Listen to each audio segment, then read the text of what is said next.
찬송가 304장 그 크신 하나님의 사랑 다 같이 찬송하겠습니다.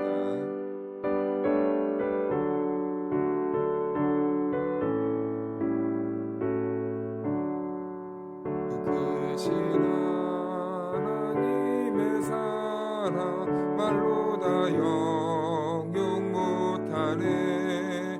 저 높고 높은 별을 넘어 이 낮고 낮은 땅 위에 죄범한 영혼 구하려 그 아들 보내사 화목제물 삼으시고 죄 용서하셨네.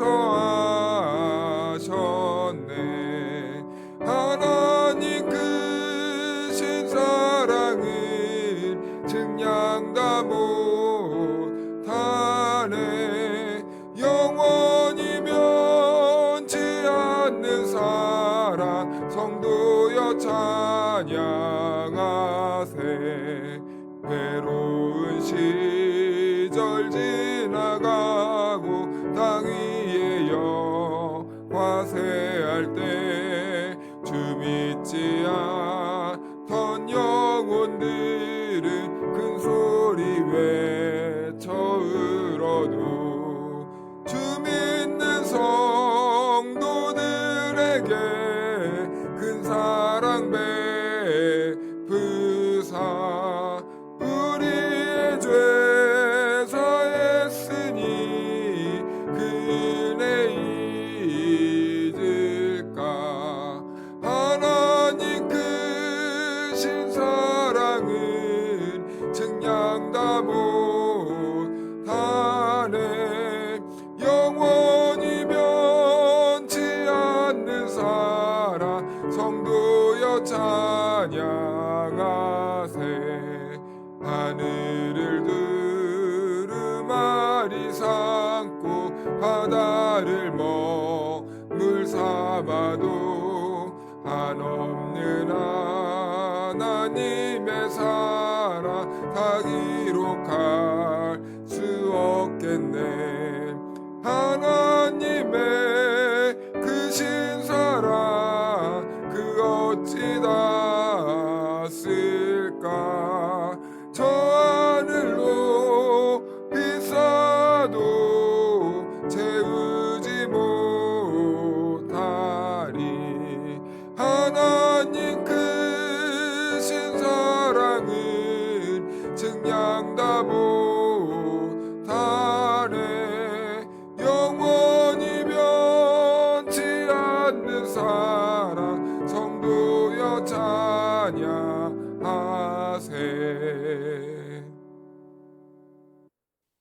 오늘 이 새벽 우리에게 주신 하나님의 말씀은 고린도전서 1장 4절에서 9절 말씀까지입니다.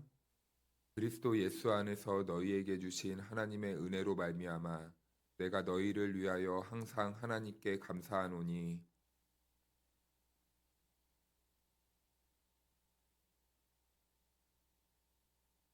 그리스도의 증거가 너희 중에 견고하게 되어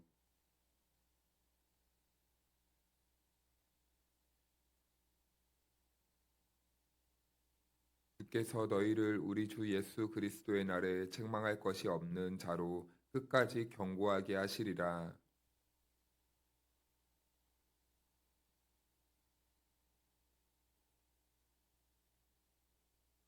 아멘. 할렐루야. 네, 하나님의 은혜와 평강이 우리 모두에게 함께하기를 주님의 이름으로 축복합니다. 먼저 4절은 이렇게 시작합니다. 그리스도 예수 안에서 너희에게 주신 하나님의 은혜로 말미암아 내가 너희를 위하여 항상 하나님께 감사하노니. 고린도 교회는 문제가 많은 교회라고 말씀드렸죠. 분쟁하고 그리고 경쟁하고 또 파가 나뉘고 은사로 서로 자랑하고 아무튼 경쟁과 정제가 매우 큰 교회가 바로 고린도 교회였습니다. 그래서 우리의 입장에서 우리가 쉽게 생각할 때 만약 이런 교회가 이렇게 문제가 있고 그리고 다툼이 일어나고 여러 가지 이 어려움에 처해 있을 때 만약에 무언가를 말하거나 조언을 뭐 편지를 쓴다거나 글을 쓸 때 저 같으면은 그래도 좀 꾸짖음으로 먼저 시작하지 않을까? 너희 왜 그러냐? 너희 왜 싸우냐? 이런 톤으로 좀 시작하지 않을까라고 생각을 할 수 있는데 바울은 희한하게 감사함으로 시작하고 있습니다. 그런데 그 감사가 고린도 교회가 무슨 열매를 맺었다든지 너네가 싸움에도 불구하고 어떤 열매를 맺었고 아니면 헌금을 많이 했다든지 성- 성과를 냈다든지 뭐 이런 것으로 감사하는 것이 아니었습니다. 바울은요 성도인 너희를 위하여 감사한다 이렇게 말해요. 성도인 너희를 위하여 감사한다. 여기에서 하나님께서 교회를 보시는 시선이 어떤지를 나타내주고 있는 것입니다. 성도인 너희를 위해서 감사한다. 하나님도 우리를 일꾼이 아닌 먼저 무엇으로 부르셨냐면 하나님의 자녀로 부르셨습니다.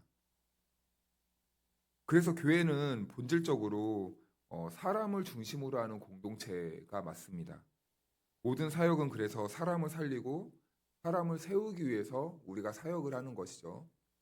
우리가 교회에서 예배도 드리지만 여러 가지 일을 많이 합니다. 봉사 직분이 굉장히 많죠. 교육을 하는 이유가 무엇입니까? 그 사람을 살리려고. 우리가 밥을 하는 이유가 무엇입니까? 그 사람을 하나님께로 인도하기 위한 수단인 것입니다. 그냥 우리의 편의를 위해서 오후 예배 빨리 들으려고 밥 먹고 밥 먹여서 어디 못 가게 하는 그런 게 아니라 우리가 그리스도를 사랑하는 마음으로 그 맛있는 밥을 준비해서 사람들에게 감동을 주는 거예요. 그래서 밥 먹고 돌아온 사람들도 있습니다. 밥 먹고 교회의 그 따뜻한 정을 느끼고 하나님의 그 따뜻함을 느끼는 성도가 있어요. 그래서 어떤 교회는 밥에 진심인 교회가 있습니다. 너무 맛있는 교회가 있어요. 그래서 밥으로 승부 거는 교회도 있고요. 그리고 우리가 또 어떤 교회는 주차 봉사나 차량 봉사를 하는 이유가 있습니다. 그 이유는 무엇입니까? 다 생명을 살리기 위한, 사람을 살리기 위한 방법인 것입니다. 그런데 우리는 때때로 착각할 때가 있죠. 이것을 하기 위해 교회로 오는 사람들이 있다는 것입니다. 사람을 살리는데 내가 그 봉사를 하는 것이 아니라 그냥 구색 맞추려고 교회를 운영하려고 하는 사람들이 있다는 거예요. 만약에 사람을 살리는 목적이 아니라면 그런 것들은 없어져도 되는 거죠. 교회의 기능이 아닙니다. 한 기능이 아닌 거예요. 그래서 사도 바울은 어떠한 일이나 성과로 평가하지 않고 너희를 위해서 감사한다. 하나님이 우리를 바라볼 때 그런 시선인 거예요. 너희가 있으므로 내가 참 좋다. 그래서 교회는 사람이 중심이 되어야 되는 것입니다. 사람을 살리는 곳이어야 되는 겁니다. 그래서 5절에서 7절 말씀을 보면 이렇게 말씀합니다.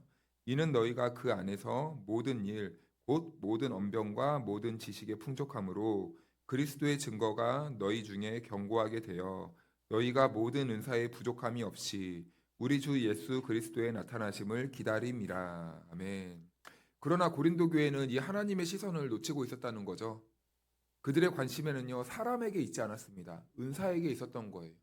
교회에 나오는 목적이 사람을 살리는 것의 목적이 아니라 봉사에 그리고 내 업적을 알리고 내 능력을 보여주기 위한 그런 장소였다는 거예요.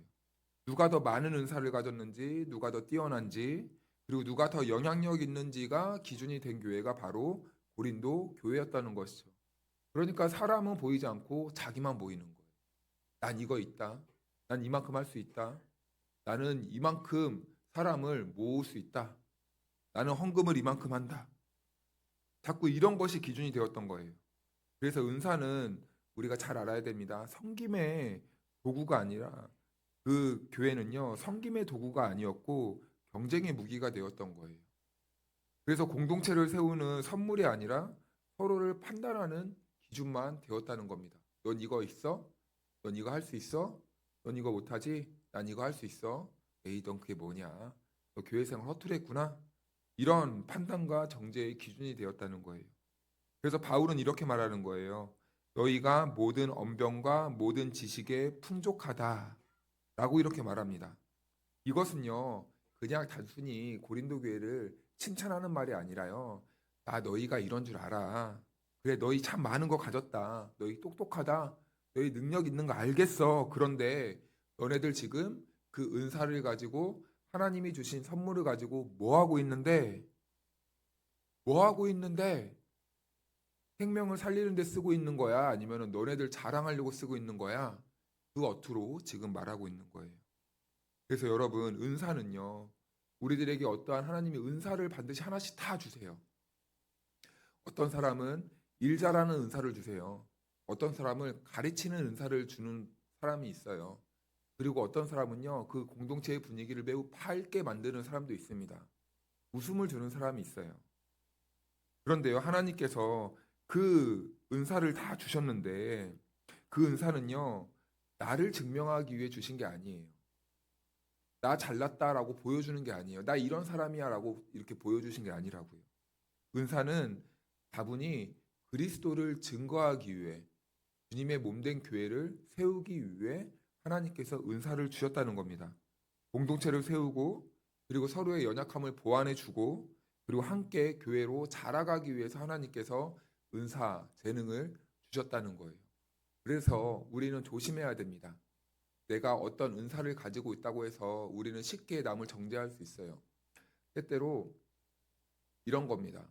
그 은사를 가진 사람들은요, 그것만 보이거든요. 예를 들면은, 굉장히 마음이 따뜻하고 상대방을 잘 돌보고 그리고 세심하게 상대방의 필요함을 잘 캐치하는 사람이 있어요. 잘 보는 사람이 있어요. 그럼요. 그렇게 보게 하시는 이유는 무엇입니까? 하나님이 그 일을 감당시키려고 보게 하는 거예요. 그런데 교만하거나 이것을 오해한 사람들은요, 그걸로 상대를 정죄해요. 아니, 왜 우리 교회는 이걸 안 하는 거야? 아니, 왜 우리 교회는 왜 이걸 안 해줘? 자꾸 그런 식으로 비판하고 정죄하는 데만 사용합니다. 그런데 여러분, 하나님께서 우리에게 그런 시선을 주시고 우리들에게 그런 재능을 주셨다면요, 하나님은 지금 우리를 부르고 있는 거예요. 내가 나한테 있는 은사로 상대방을 정죄하고 교회를 비판하게 쓰시려고 우리를 부른 게 아니라 나한테 그런 은사가 있으니 너가 그 일을 해줬으면 좋겠다. 라는 이 부르심인 것입니다.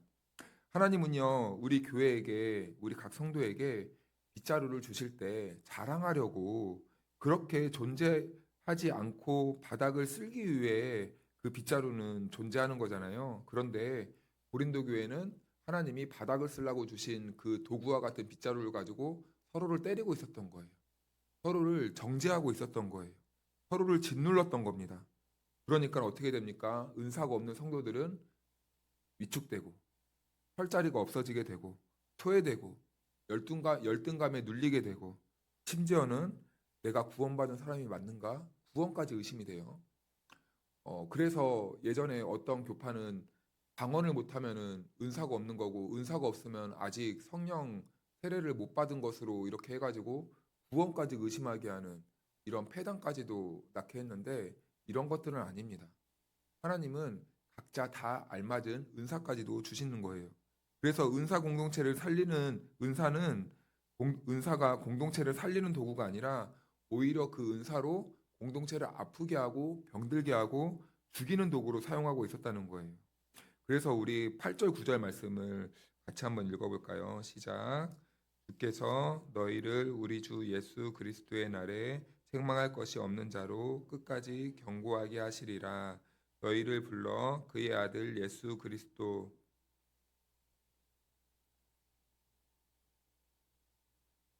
아멘. 네, 고린도 교회는 이런 문제들로 시끌벅적했는데 참 그럼에도 바울은요.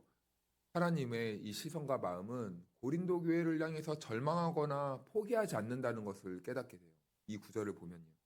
왜냐하면 교회의 운명을 사람의 손에 맡기지 않고 있기 때문입니다. 바울은 분명히 선언해요. 주께서 너희를 끝까지 어떻게 하신대요? 경고하게 하시리라. 내가 너희를 끝까지 경고하게 해줄게가 아니라 주께서 너희를 끝까지 경고하게 하시리라. 바울의 목회관이 이것이 바울의 이 흔들리지 않는 목회관이었던 겁니다. 주께서입니다. 주께서. 내가 어떻게 할 게가 아니라 주께서. 그래서 에베소 교회 성도들에게도 부와 은혜의 말씀이 이렇게 말씀을 하는 겁니다. 이 말씀은 고린도 교회의 연약함을 부정하는 게 아니에요. 오히려 그것을요, 기초로 삼습니다. 교회가 흔들릴 수도 있고, 성도가 넘어질 수도 있고, 공동체가 실수할 수 있다는 사실을 알면서도 하나님은 그 교회를 끝까지 포기하지 않는다라는 거예요. 그러므로요, 교회의 경고함은요, 우리의 어떠한 충성심이나 열심이나 내 은사에 그 나의 어떠한 태도에 달려있지 않다는 거예요. 교회의 소망은요, 다분히 하나님의 신실하심과 성실하심에 있다는 거예요. 그래서 이 말씀에 하나님은 미쁘시다 이렇게 말씀하는 거예요. 이 미쁘시다라는 말을요, 어, 이 미쁘시다는 말은 어떤 의미냐면 하나님은 믿을 만한 분이야라는 거예요. 하나님은 성실한 분이야라는 겁니다. 세상 사람들은 믿을 만하지 못해도 우리 하나님은 성실한 분이다라는 것을 바울은 가르쳐 주는 겁니다. 우리 하나님은 믿을 만한 분이다라는 것을 알려주는 거예요. 성실하시다는 말은 무슨 의미입니까? 비가 오나 눈이 오나 바람이 부나 햇빛이 드나 추위가 오나 빛이 있으나 어둠이 오나 일관성 있게 성실하게 행동하신다는 거예요. 어떻게요? 우리 교회를 그렇게 일관성 있게 하나님께서 성실하게 지키신다는 겁니다. 우리가 잘하면은 내가 붙들어 줄게. 교회가 잘 건강해지면 내가 끝까지 책임져 줄게. 그게 아니라 우리가 연약하든지 그리고 우리가 실수를 하든지 우리가 투닥투닥 거리든지 그럼에도 불구하고 하나님의 교회는 하나님의 믿음직스러움과 하나님의 성실하심으로 끝까지 붙잡으신다라는 거예요. 그래서 교회를 부르신 분은 하나님이시기 때문에 교회를 완성하시는 분도 하나님이 되시는 겁니다. 우리는 이 원리를 잊으면 안 돼요. 우리가 여기에 왔다고 우리가 무엇을 열심히 막 잘해보자. 우리가 열심히 구호를 외치면서 교회를 이렇게 세워보자.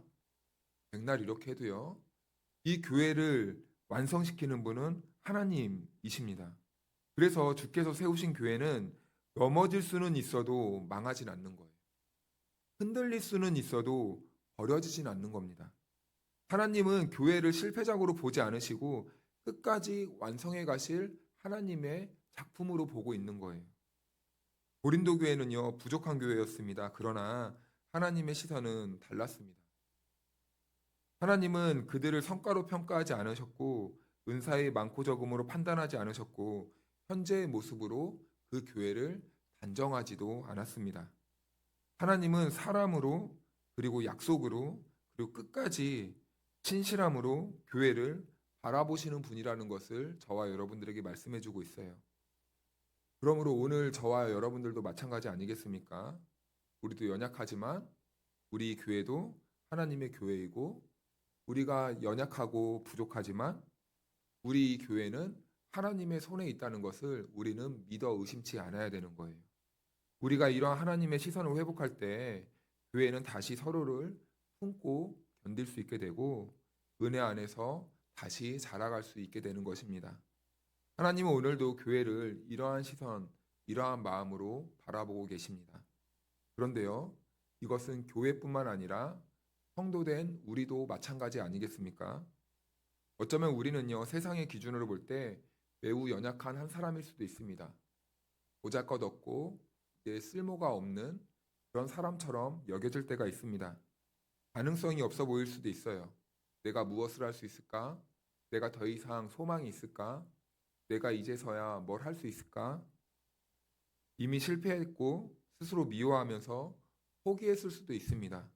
그러나 사랑하는 여러분, 세상의 기준 그리고 육체의 눈으로 우리 자신을 바라보는 이 고질병 같은 것을 버려야 돼요. 우리는 이 세상에 몸담고 있고 이 세상에 살아가고 있지만 우리가 이 세상에 너무 익숙한 나머지 내 자신을 하나님의 것인 내 자신 또한 육체의 눈으로 바라보면서 단정할 때가 있습니다. 이것은 우리 인간이 가진 연약함이고 고질병이에요. 이것을 버려야 돼요.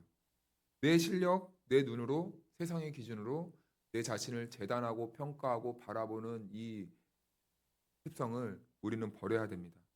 그럼 우리는 어떻게 해야 됩니까? 믿음의 눈으로 우리는 이 세상을 바라보고 내 자신을 바라보아야 됩니다. 주께서 우리들을 여전히 포기하지 않고 있고 주님께서 여전히 저와 여러분들을 다듬어 가시고 인도해 가시기 때문에 우리는 세상의 기준으로 다 끝난 것 같아 보이고 망한 것처럼 보이지만 그렇지 않다는 거예요.